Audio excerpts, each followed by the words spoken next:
ஏனென்றால் இந்த உலகம் இப்போ எப்படி இருக்கிறது என்று உங்களுக்கு தெரியும். ஜாதி சமய மதங்களால் அழிந்து கொண்டிருக்கிறது. இந்த அழிவிலிருந்து மக்களை காப்பாற்ற வேண்டும் என்பதற்காகத்தான் இந்த உலகத்தை படைத்த அண்டத்தை படைத்த இறைவன் வள்ளலாரை இந்த உலகத்திற்கு வருவிக்க விட்டிருக்கிறார்கள். அப்போ இதுவரையில் யாரும் வரவில்லையா என்று கேட்டால் எல்லோரும் வந்திருக்கிறார்கள். ஆனால் உண்மையை யாரும் எடுத்து சொல்லவில்லை.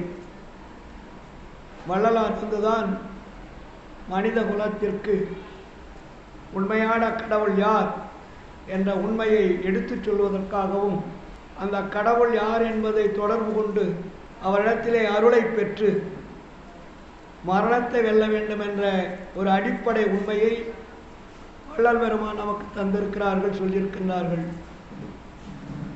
சொல்லியதோடு மட்டுமல்லாமல் வள்ளல் பெருமான் இங்கே வாழ்ந்து காட்டியிருக்கிறார்.